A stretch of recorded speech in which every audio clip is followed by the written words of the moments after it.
Now, I'd like to remind everyone about a few housekeeping things here. For the audiences who are joining us online, you can ask your questions. I'm very, very interactive in the way I run these sessions. So please ask your questions online using the GLOBESEC app. I have my tablet with me. The session time here is 30 minutes, and that will include all the questions from you.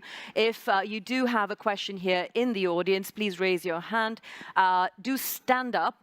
Give me your name, the organization you represent, and keep your question quite short. We're running very short on time, so I want to ensure that we get in as many of your perspectives and questions as possible. I also want to make sure that our online audience knows to make sure that when you ask your question, please keep it succinct so that I'm not trying to figure out what exactly you're trying to ask, and that saves a heck of a lot of time too. Minister Jaishankar, thank you very much. Day 2 of your trip to the CEE.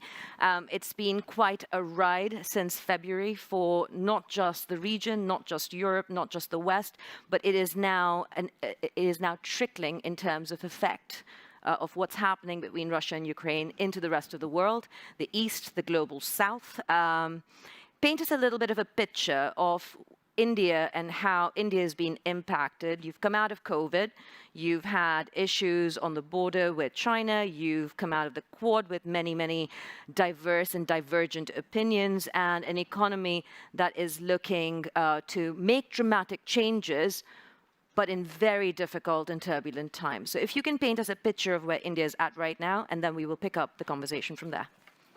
Okay, let me go with exactly that flow. I think, yes, we are largely out of the COVID, though it never quite goes away. But we're out of the COVID also with a strong sense of economic recovery. I think there's a lot of optimism about rebuilding, and not just rebuilding, but actually leapfrogging in many areas, particularly digital. I think we handled it very prudently. I almost am tempted to say smartly in terms of the financial responses, which was we didn't blow the bank in responding. We intervened where we had to, and very effectively. And at the moment, in a sense, the Modi government has just completed 8 years in office.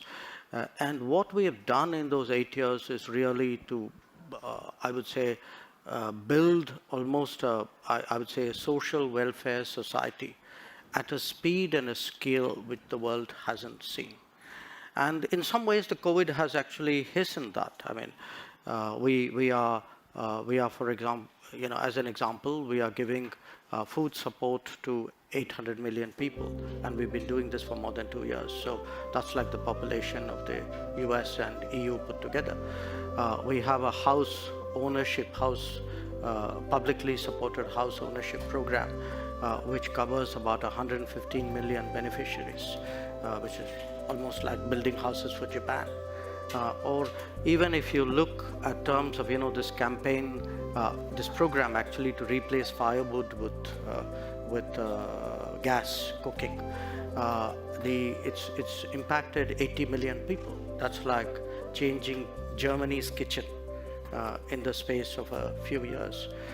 So there's a lot going on there, and why I mention that is many of the global developments today have the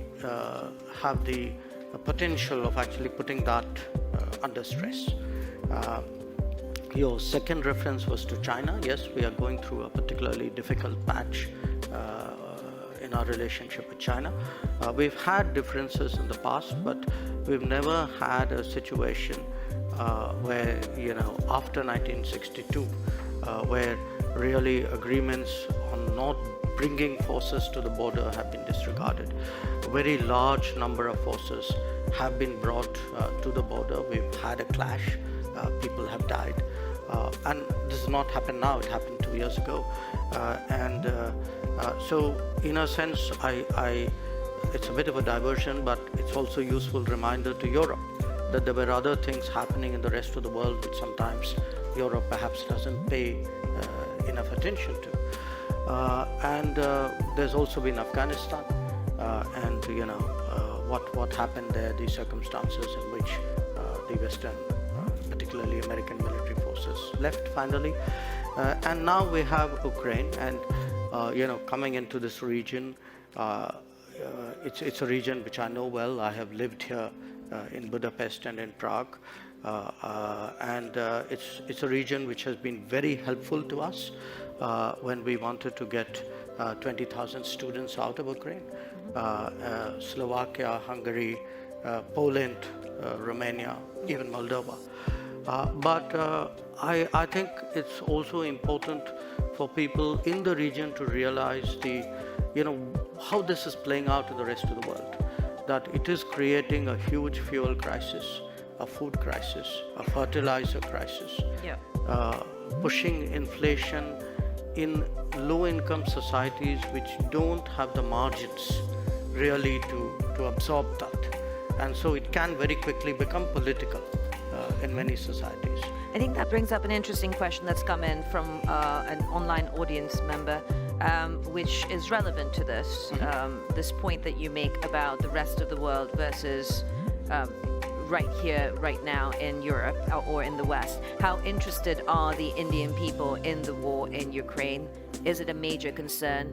Is it a minor concern? And you've kind of alluded to the fact that it's affecting fuel, it's affecting food, but how interested is the populace itself? I think it's a major concern. It's a major concern for two reasons. Look, today our existence is very connected. I mean, everybody sees things on the television, on their phones, on the net. So wherever you are, and because bear in mind today India is a very digital society. Even people at lower levels of income, the one thing they do have is the connectivity. So there is a lot of awareness. I don't think anybody, everybody is, to put it mildly, disturbed at the conflict. They see the pictures, they see that happening. But the other part of it is, it has begun to impact people's daily lives. That it's impacting the petrol cost at the bunk. It is impacting your wheat cost in your shopping. It will have impact for farmers to get along with sowing. And I think businesses of when it impacts business, because it is impacting business in multiple ways. There's a container problem, there's an insurance problem. You don't get certain commodities, or if you do, the prices are up. So it's disrupting life, and it's not a unique causal disruption. At the same time, I think some of the lockdowns in China are also having an economic impact. But when you disrupt the economy, it shows up in employment. So I think it does trouble people.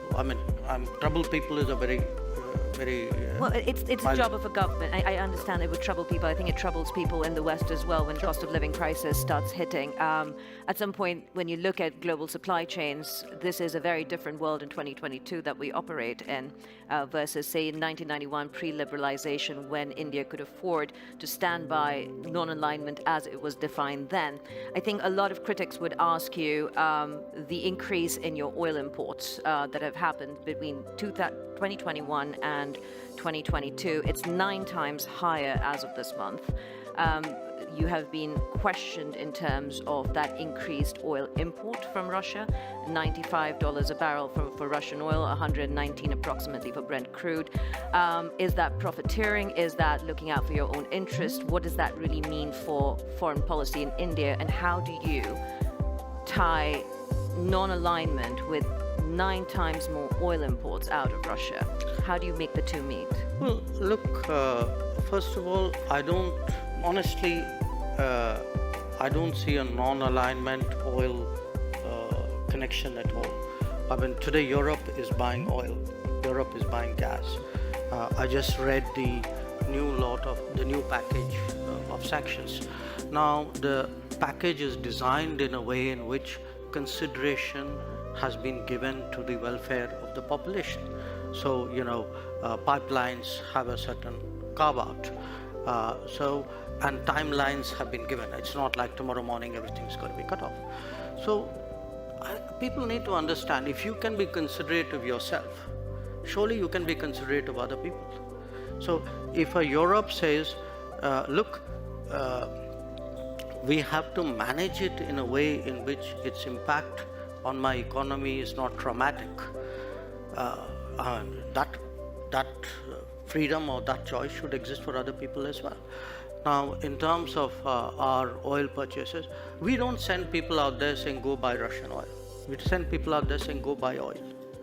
Now, you buy the best oil you can in the market. So I don't think I would attach a political messaging to that. I would also... How do you not conflate the two? I mean, I know the Indian-Russian relationship is strong, but you also have issues with China.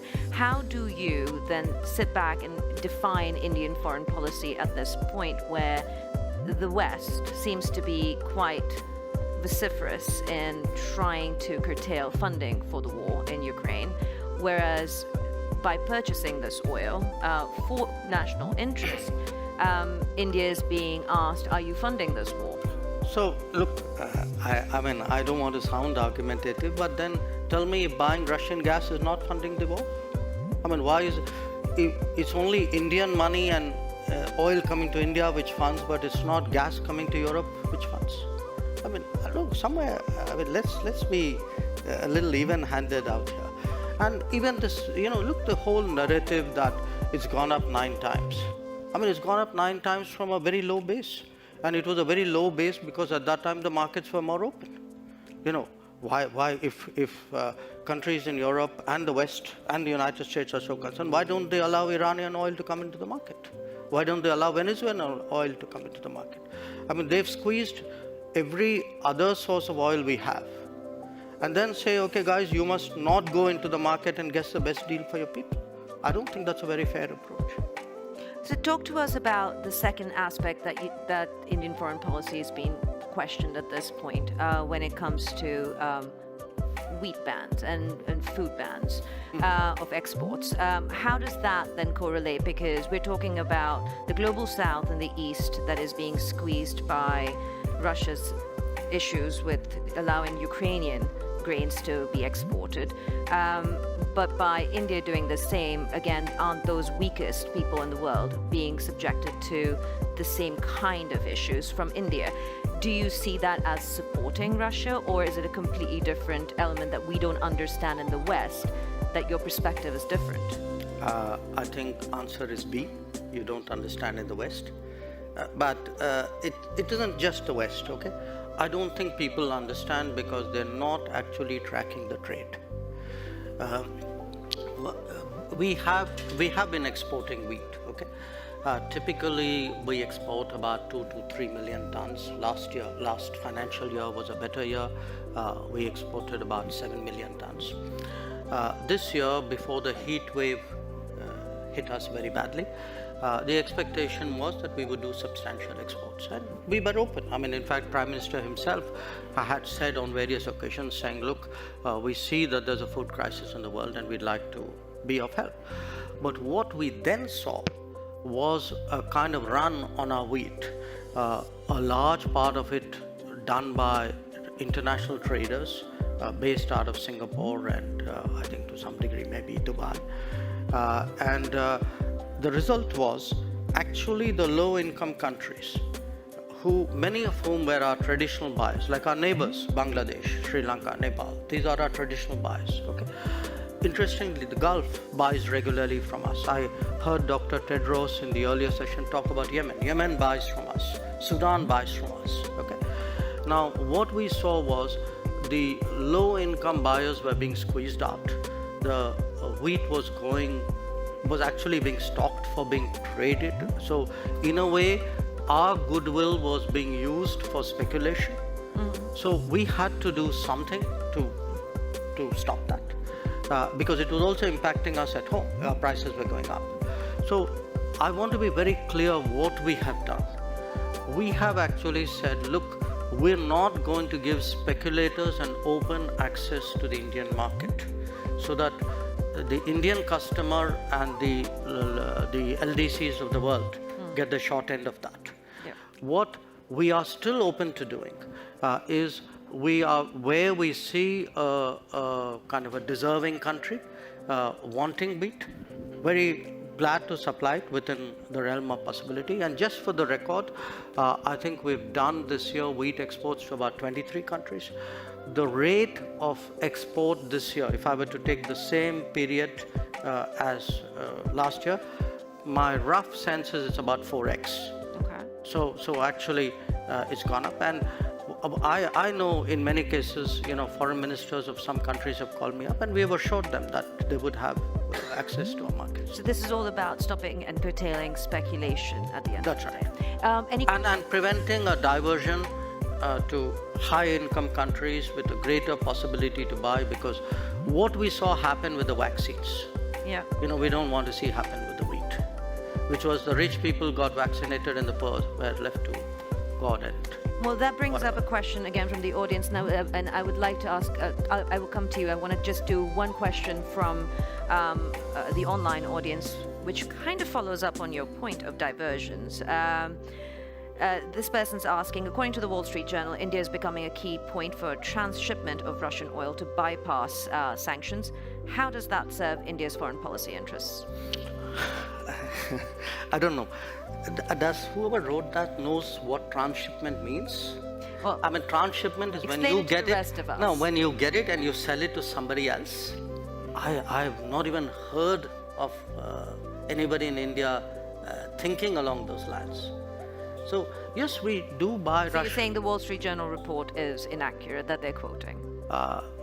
Politely, yes. Okay. So I can say it less politely, India but is not a conduit to any Russian oil transactions. No, not at all. I mean, listen, please understand the oil markets. There's an enormous shortage of oil. There's a physical shortage of oil. Getting access to oil is difficult. I mean, a country like India would be crazy to get oil from somebody and sell it to somebody else. I mean, this is nonsense. So that is your question answered, and the minister's on the record. Yes, please. If you could stand up, give us your name and a brief question. Konstantin Eggert, freelance journalist from Vilnius, Lithuania.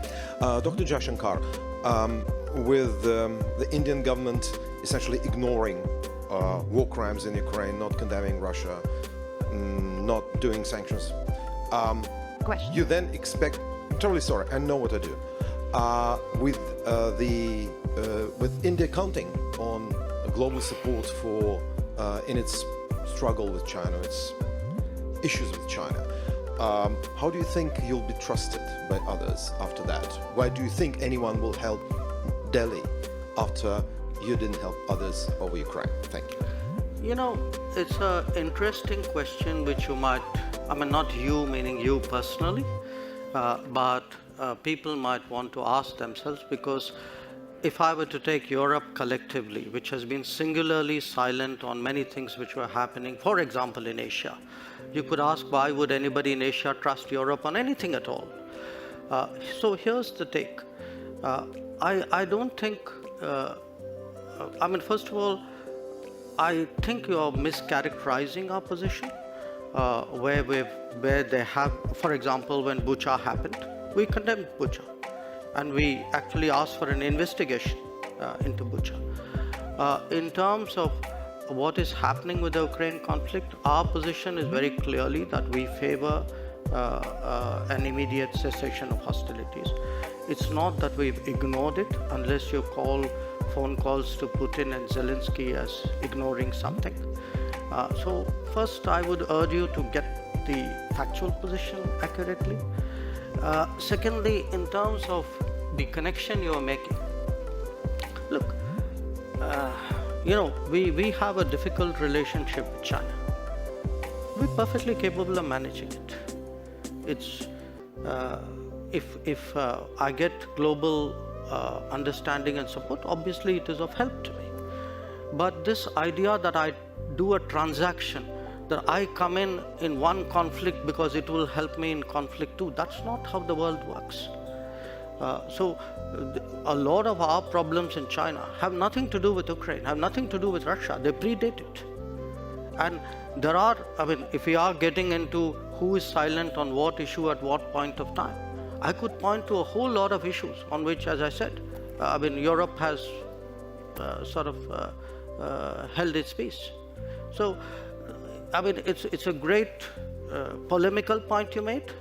So I take it in that spirit. I think as a follow-up to that, a lot of the noises I've been hearing, both in the United States and here in Europe, is on a similar train, that you have a problem with China on the border. It's been going on for decades now. It is getting worse. What position does that leave you in when it comes to seeking support if further incursions are done, further skirmishes happen at the border or within the border, to kind of echo what's happening in Ukraine in terms of sovereignty issues that are being raised? Sorry, do you mind if I interrupt you? No, please do. But I want to come back to a question, the crux of the question, which I asked a few people in the political circles, in the financial circles. What's your big question? And one of the foremost geopolitical strategists on Wall Street sent me this question for you. Mm-hmm. And the question is simple. If and when the choice comes down to it, not today, not tomorrow, but in the future, and she strongly believes it will, for India, will it become, in terms of support, the US or China? And that will be kind of a defining moment that comes out of the situation that we face with Russia right now. Look, number one, why I wanted to interrupt you in a way. I mean, I'm partly reacting to the previous observation. You know, somewhere Europe has to grow out of the mindset that Europe's problems are the world's problems. But the world's problems are not Europe's problems. That if it is you, it's yours. If it is me, it's ours. I think that's something, and I see, reflections of that. Again, in terms of, there is a linkage today which is being made. A linkage between China and India and what's happening in Ukraine.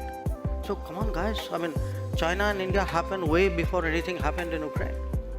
So the Chinese don't need a precedent somewhere else in the world on how to, engage us or not engage us, or be difficult with us or not be difficult with us.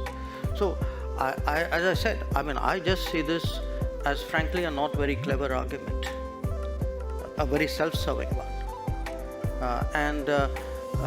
This idea that, your grand strategy must be about how you will choose. I will do what, as all of us do, I will weigh the situation, everybody, after all, how do countries eventually make decisions? Mr. Jaishankar, there will always be two axes at this point. I think it's an understood, accepted fact that you have the West, US-led, you have China as the next potential axis. Where does India fit into this? But are you planning to not pick a side? No, I'm sorry. That is exactly where I disagree with you. This is the construct you are trying to impose on me, and I don't accept it. I mean, I don't think it's necessary for me to join this axis or not, and if I'm not joining this, I must be with the other one. I don't accept that. I mean, I think I'm 1/5 of the world's population. I am today the 5th or 6th largest economy in the world. I mean, forget the history, civilization bit, everybody knows that. But I think I'm entitled to have my own side, I'm entitled to weigh my own interests, make my own choices. And my choices will not be cynical and transactional, but they will be a balance of my values and my interests. There is no country in the world which disregards its interests. So, as a final question, because I know you have to go, and our time has been cut short and a little bit by your staff. And the coffee break is coming. Yes. The coffee break is less important, but your staff is insisting you have meetings. As a final question then, to leave us with this perspective, as you say, there's a whole part of the world that we are ignoring and the perspectives that we're ignoring. What will or what is India's position on the world stage? Because if you want to talk about 1/5 of the world's population, you cannot also sit on the fence when it comes to foreign policy matters. Non-alignment isn't plausible if you want to take your position on the world stage. What does it look like with 3 years of your government left, approximately? And what of this term? Of Oh, 2 years, actually. Oh, but- 2 years. Yes. Thank you for the correction. Or even in the next decade or so. What is India's position? Sitting on the fence is not an option to be a world leader. Look, I don't think we're sitting on the fence. Just because I don't agree with you doesn't make me sitting on the fence. It means I'm sitting on my ground. And my ground is actually, what are the big challenges of the world? Okay, big challenges of the world are climate change. I think I'm very critical to the solution. I can be an exemplar. I can be actually an arena for an enormous leapfrogging of green technologies. Look at terrorism. Look at the emergence of a world order. Look at security. Look at sustainable development goals. I mean, you take any and all of the big challenges of the world, some part of the answer either comes out of India, can be contributed to India. And again, I hate to say, it's a bit like a broken record, but look, a lot of things are happening outside Europe. We have, partly because of climate change, for a lot of humanitarian, natural disasters, humanitarian responses. In our part of the world today, a lot of people look to us to help out. The days when they expected Europe to come, which Europe did at the 2004 tsunami. The difference today is nobody's even thinking of that anymore. So the world is changing, new players are coming, new capabilities are coming, but a new agenda must come. The world cannot be that Eurocentric as it used to be in the past. And who will India play with? Will it be Europe and the US, or will it be China and Russia? Look, they're not exclusionary, but we are a democracy. We are a market economy. We are a pluralistic society. We have laws and contracts. We have positions on international law. So I think that should give you a fair part of the answer. After all, you began the question with a reference to the Quad. Even though we didn't get much time to talk about it, but the fact that you have today a grouping like the Quad, we just had its summit in Tokyo, where very important decisions were made on connectivity, on telecommunications, on supply chains, on cyber security, on maritime domain awareness. It should tell you something, which direction we're going. So again, I urge you that don't use necessarily a caricature version of one situation as a yardstick to pass a sweeping judgment. Because even on Ukraine, do reflect on this point. Somewhere at some point, surely the conflict has to end. Somebody will have to, a set of people, it cannot be a single country, probably not, will have to engage the players. It is our collective interest to find some kind of resolution, unless you're throwing up your hands and say this is not fixable. So at that point, I think people will need us. Says a diplomat, a career diplomat turned politician, learn diplomacy and keep going with it. Thank you very much, Minister, for joining us, and thank you all for being part of this conversation. Please give him a round of applause. Okay. We're taking a quick break.